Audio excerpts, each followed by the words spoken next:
I am Fred Thomas. I am a self-employed locksmith. My specialty is known as a safecracker, and I do a lot of work for the local banks. I'm 30 years old and have been married to Mary for 7 years. Mary is 26. We have 2 boys, Terry, age 6, and Danny, age 4. I am very successful, so of course we live in a house that Mary says denotes our status. Some of the stories I have read call them McMansions. I was sitting in my living room worried about where my family was at 11:30 on a Thursday night. My wife had a Women's Charity Association meeting that was supposed to be over at 8.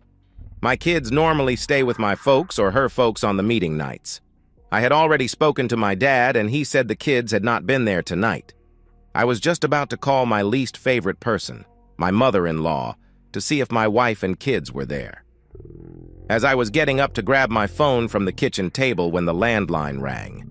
The number on the caller ID screen was blocked. When I answered hello, the person calling asked, "Is this the Thomas residence?" I will answer that question when you identify yourself. This is the Dunfield County Sheriff's dispatcher. Is this the Thomas residence? Yes. And thank you for not going off on me. I am worried about my family. The dispatcher then said the words that changed my life forever. Your wife and children were involved in a hit-and-run car accident in Oak Township. The children are in our office on Lackett Road, but your wife has been medevaced to Bauer Regional Medical Center. I do not know her condition and could not give that information over the phone. I'm sorry I can't be more of a help. I have to go now. I must inform the other person's next of kin. I thanked her and hung the phone up. I was in almost a catatonic state for a couple of minutes. Then the questions started. What was she doing on the other side of the county, almost 45 miles from her mother's house if that's where the kids were? Who was she with? Next of kin. After I realized that only Mary could answer those questions, I called my dad and asked him to go get the kids because his house is much closer to the sheriff's office than I was. I called that office and identified myself and explained that my father would be there to pick them up. I gave them a brief description and his name. I then made the dreaded call to the Wicked Witch of the South, my mother-in-law, Louise. I told her to not say anything until I gave her the information I had. Of course, she couldn't be that sensible, and before I even finished, she screeched out, "Okay, you asshole! What kind of fuck-up did you do now?" I told her to shut up, and if she needed to know what this call was about, to call me on my cell phone as I was leaving. I slammed the phone back in the cradle, grabbed my coat, and drove to the hospital. About 10 minutes after I left home, I arrived at the hospital.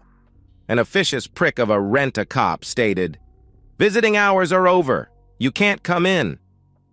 I was pissed off already, so rather than explaining that I was there to see my wife in the emergency room, I said, "Listen, you little ignorant piece of crap, if you closed, how did my wife get into the emergency room, and are you going to turn that ambulance that I hear coming away? Huh? Answer that prick?"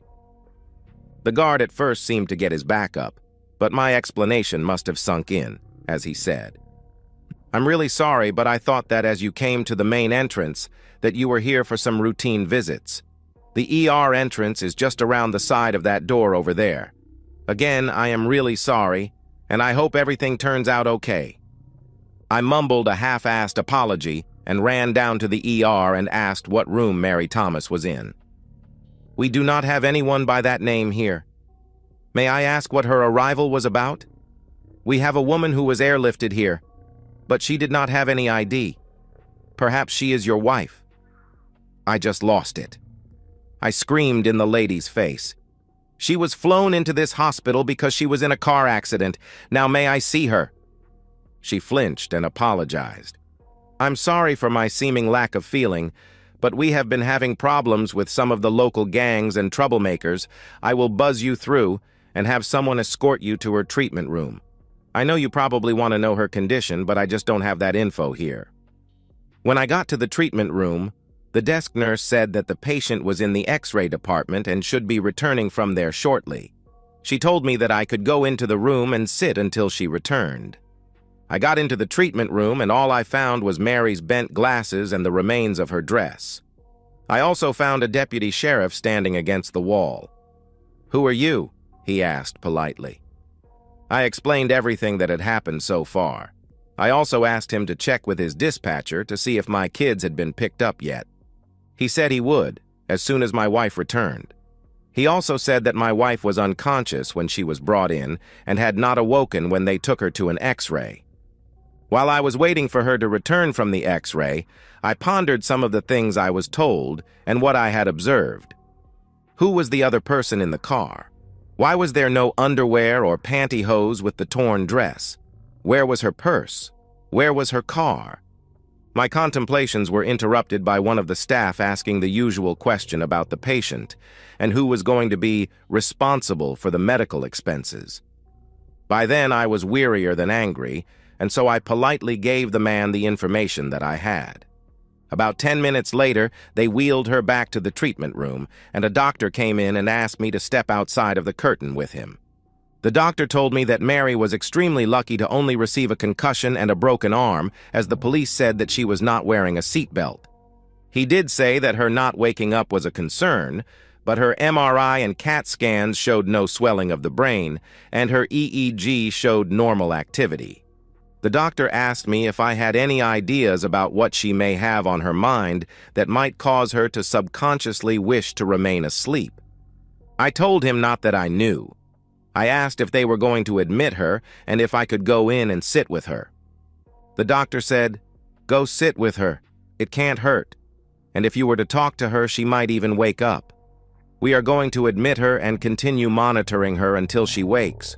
Or we find she won't wake up and send her to the long-term wing. With head injuries, it could go either way."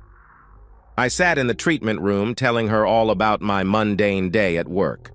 I was thinking about my questions again and must have mumbled something about who was in the car with her when alarms started going off and I was pushed out of the room. Waiting for me outside was the deputy. He handed me a coffee and tried to hand me packets of powdered milk and sugar. I said thanks, but I drank it black. He also said that my dad had picked up the kids. I thanked him for the heads up. We sat down, and I started asking questions. For most of them, the deputy could or would not answer, as he had been dispatched from his patrol area and not the accident scene. Just about then, I realized that there would not be a deputy on site for a routine traffic accident. That raised more questions that definitely needed answers to. I asked the deputy if there was any information he could give me to understand what happened and where it happened. The deputy said, "The only thing I was told was to get here and guard an accident victim who was coming in by chopper. Sorry, I can't help more." That was a dead end, I realized, because even if he knew more, he could not tell me. I thanked him and went in search of the doctor. The staff had calmed Mary down, and so I went in again and sat by her. She must have sensed a presence because she squirmed enough to flip her blanket off her legs. I got up and started to cover her back up when I saw a definite hickey on the inside of her thigh and dried semen on the inside of the other leg. I suddenly felt lightheaded and quickly sat down to calm myself. After a couple of minutes, I walked out in search of the doctor. I found him at the nurse's station. I asked if he had a room where we could talk. He led me to a consultation room and asked if there was a problem. I said, "There may be a very big problem, but you could help me solve it." I asked him to do a rape kit, a pregnancy test, and a DNA test as my wife had dried semen on her leg. I told him that if it was there before she got here, then the problem was mine to deal with. If it was not there when she arrived, then his hospital had a huge problem. The doctor's eyes got very big, and he stammered out, "Of course, and I will see that is given priority." I thanked him, and he left to go order the test. I wandered out to the nurse's station and asked if there were any of my wife's personal possessions besides what was in the room. They said that her dress, glasses, and one shoe were all that came in with her. They asked why I was asking. I told them that when she left the house to go to her meeting, she had a purse big enough to be a man's 2 suitors, and she always wore a bra, panties, and pantyhose. They said they would check with the chopper crew, but that they are very good about personal effects. Then they said that as soon as an orthopedic doctor arrived, they would clean her up and cast the broken arm. I told them that I did not want her cleaned up yet, as the doctor is going to do a rape kit and a pregnancy test. I told them what I observed and mentioned that I hadn't been intimate with my wife for over a week. Needless to say, that statement got a lot of raised eyebrows and a look over to the deputy who's still standing vigil. At about that time, 2 people came through the entrance and pulled out sheriff's badges and asked if the med evac patient was awake and able to answer questions. After they were told that she had become agitated, she was sedated and would not be available for any conversation until late this afternoon. The deputies turned to leave, and I asked them to talk to me as I was Mary's husband. They said they would tell me all that they could, but not in the hall. The head nurse said we could use the same room that I used with the doctor. Once in the room, the deputies asked for my ID and then identified themselves as Deputy John Rover and Deputy Alice Klein. With those formalities out of the way, I asked them to tell me what they could about the accident.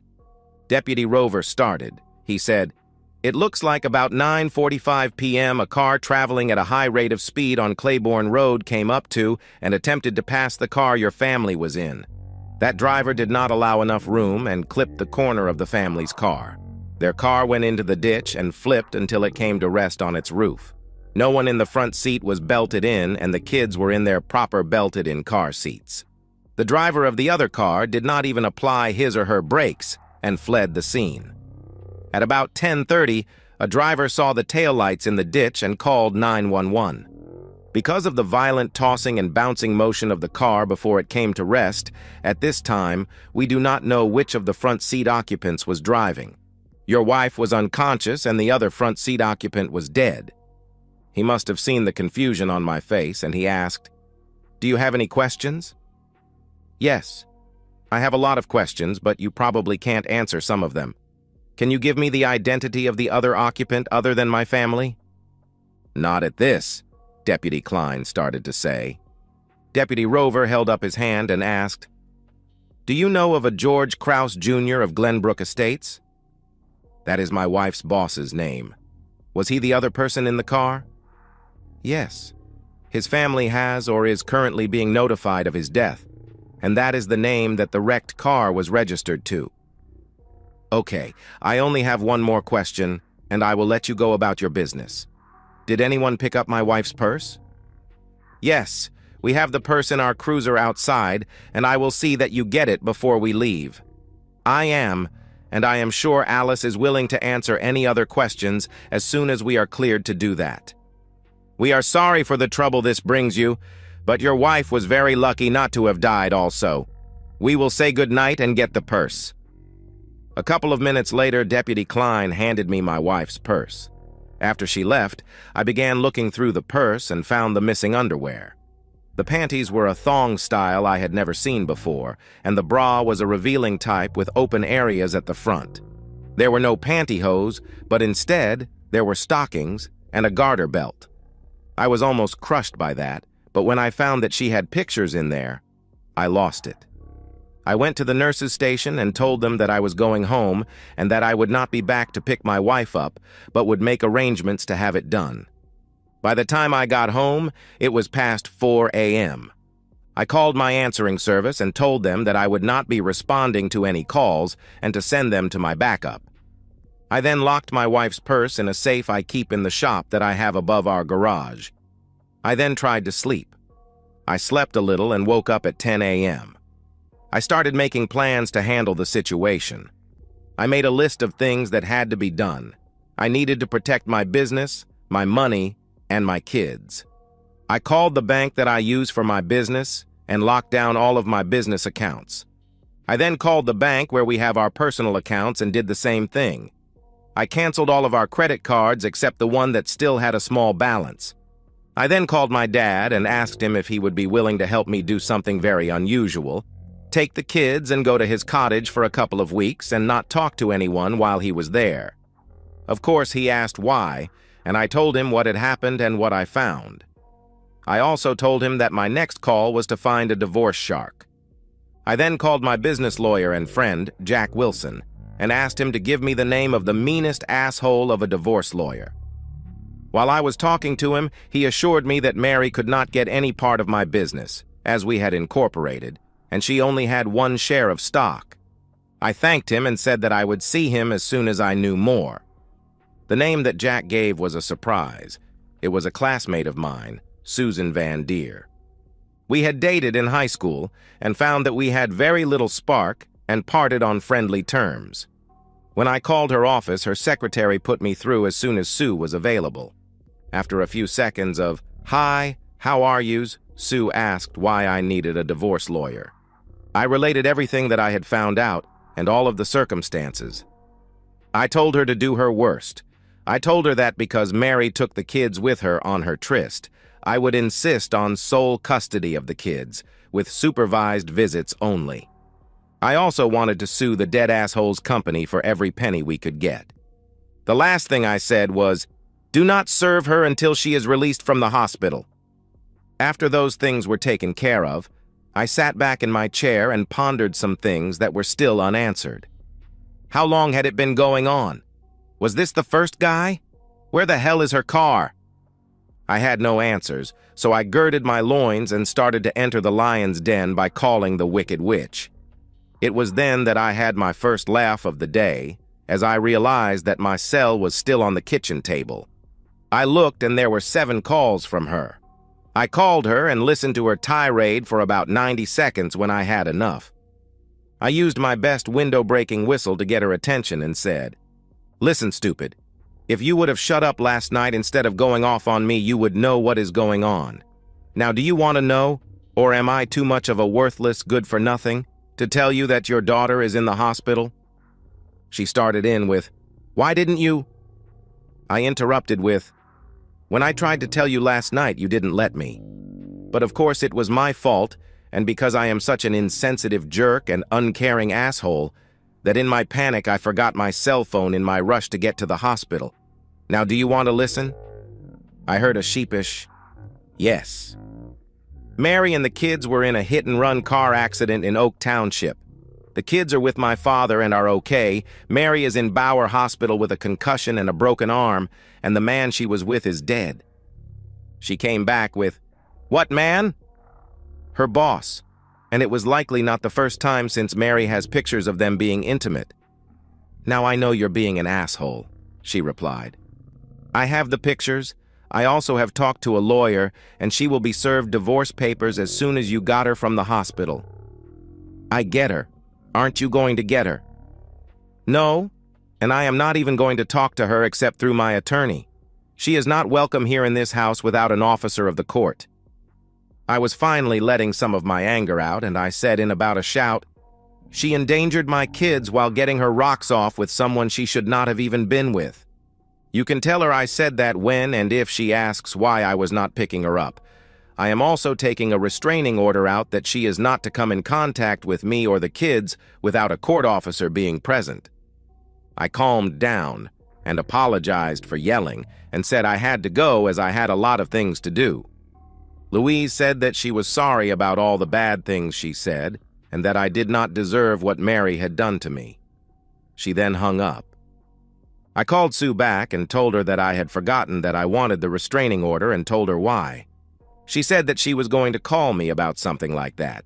She also asked about my finances, the house, the cars, and my business. I gave her Jack's number and said that everything that we owned was part of the corporation, except for the kids' college trust funds. I also told her that I had locked up all of our accounts but did not take any money out. I then said that as soon as I was off the phone with her, I was changing all of the locks on the house, the shop, the garage, my car, my service truck, and when I found it, her car, as they all were the property of the business. Sue said that she would get the restraining order ASAP and would not wait to have it served. She also said that the company Mary worked at had a no fraternization policy, and so if I gave the go-ahead, she would prepare a lawsuit against them. I again urged her to do her worst and asked if it was worth going after the asshole's estate. "Wheels are in motion," she said back. I arranged for my neighbor's high school kids to rotate babysitting duties when the kids came home, and I started going on calls again.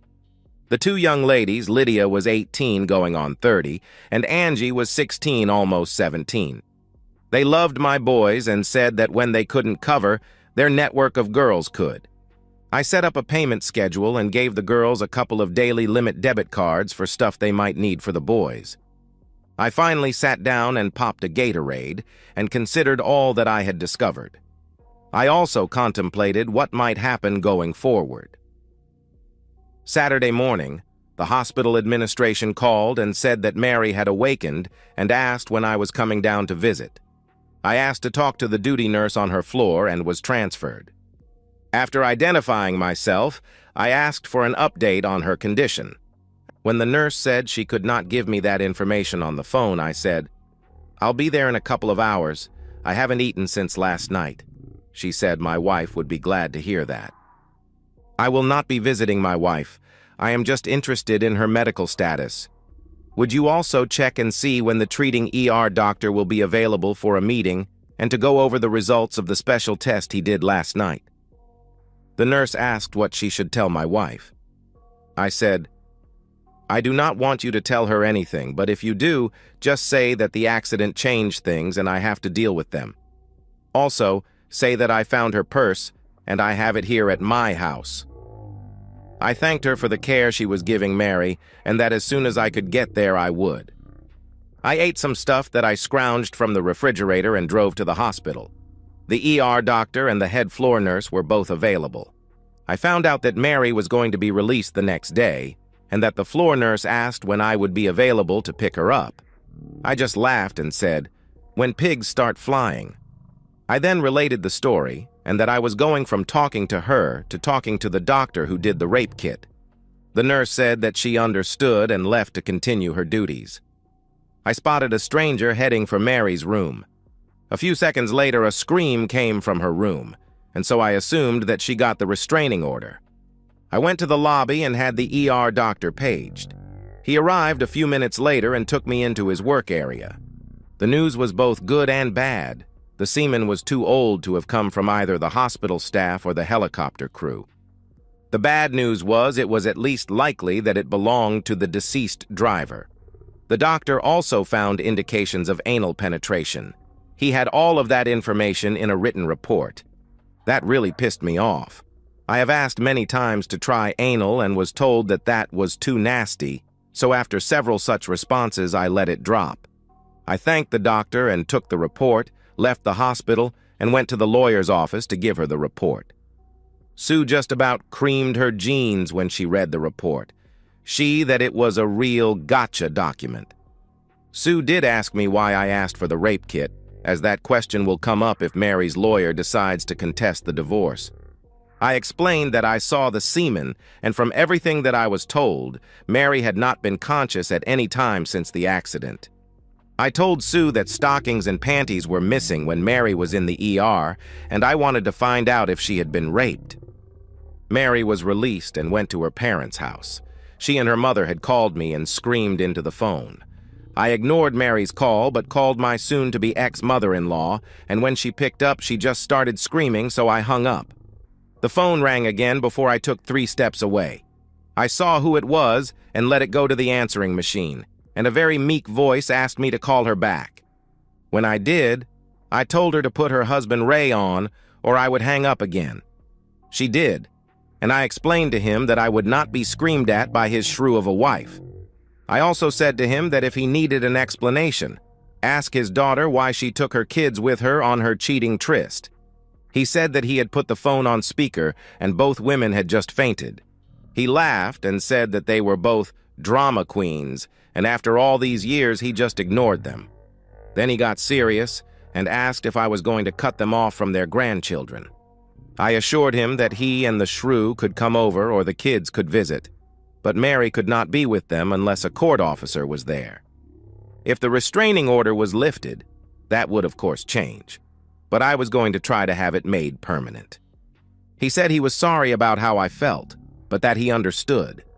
He then thanked me for talking to them. He said he would stay in touch. Then he said goodbye. After the phone call, all of the suppressed feelings came forward, and I cried myself to sleep. My dad called after I woke up and said the boys were fine and did not understand what happened, so they were not having any problems. I asked that he keep them for at least a few days. I brought him up to date on all of the developments. I also told him about the court order and told him not to let Mary near the kids without someone from the court with her. He said that he would not take any calls except his ex-wife or me. He said he would give me daily updates. He told me goodbye and hung up. I sat in the living room with all the curtains and drapes closed and just thought about what a mess my life was now. I did my best to try to understand what had caused Mary to do this to our family. We had our little arguments, but nothing major. Mary had repeatedly said that she did not want more kids, so I got snipped.